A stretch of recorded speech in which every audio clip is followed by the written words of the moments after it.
Dragon Dreams, Book 3, Losing Ground, written by Gina Virginia Casella.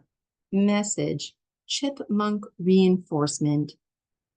The chipmunks express displeasure with money, not for the physical currency itself, but for the outsized value society has assigned to it, the problematic means by which it is often earned, and the inequalities it creates in meeting people's needs.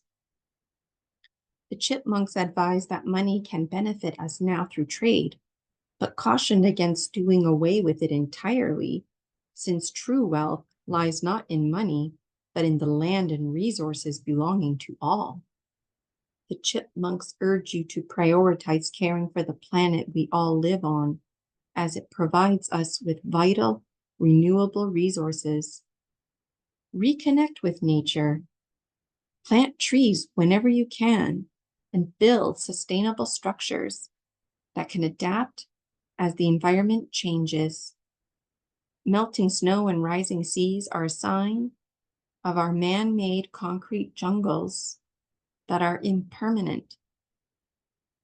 It's time to create communities that work in harmony with the rhythms of the earth. The chipmunks evoke the image of ancient Irish chipmunks, which never touched the ground since the trees were so tall and expansive. Like other species, the Irish chipmunks enjoyed abundance and safety in the trees. These Irish chipmunks would spend their whole lives in the trees, never touching the ground, because that is how dense a forest they used to have. The mushroom kingdom is a foundation for the trees and their ecosystems.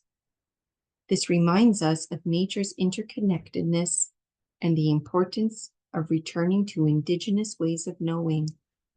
What benefits the whole ecosystem ultimately benefits us too. The branching structures of trees mirror the tunneling pathways made by forest animals, which adapt their digging to work with the land's shape. For instance, a wolverine tunnels around rocks. We can emulate this by building roads that curve with the terrain rather than imposing straight lines. Instead of clear-cutting, let the standing trees guide construction. The chipmunks fill their pantries with nuts and all sorts of seeds, creating scattered treasure chests to find in the future, which they say is their version of depositing money into an ATM. The chipmunks report that when we return to our intuitive ways of knowing, we will realize the abundance around us and feel at ease as a result. Currently, many of us overreact unhealthy foods.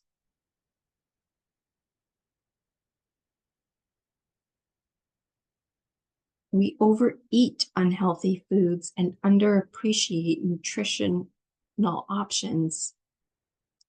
Trees clean our air and provide nourishment to our skin and other organs through their sunlight-infused aerosols. We can learn the art of eating and healing by breathing in these aerosols while enjoying a plant-based diet. This shift will not happen overnight, so the chipmunks urge us to start now with indoor farming for food security. The chipmunk community encourages us to embrace living underground, similar to rabbits with interconnected chambers. They assure us that we can still enjoy plenty of sunlight and not feel confined. While they reside above ground, their homes are below, just like ours should be. They envision a future where trees flourish once more, forming a dense canopy of interconnected homes and communities where we can flourish. The chipmunk folk have witnesses, and they have witnessed so much evolution. They caution us on getting hung up on categories. The notion of native versus invasive species is flawed, as most species deemed native were not originally from the area. Rather than labeling Species as invasive or not, we should welcome all life with open arms. This welcoming approach allows nature's patterns to unfold, supporting the area's evolution in alignment with the broader ecosystem. By embracing all species as part of this evolving web of life, we take part in humanity's conscious evolution. The chipmunks are not impressed by our relocation of lakes and remind us that nature will always triumph. They advise us to let the water be, as it will eventually come back. Part of Highway 1 in British Columbia, Canada, was constructed on what used to be a lake. This lake was once inhabited by native communities who were displaced. The government drained the lake to make room for farmland, leading to the construction of the highway and farms. Despite the development in the area, every few decades, the waters reclaim their territory, causing flooding and devastation.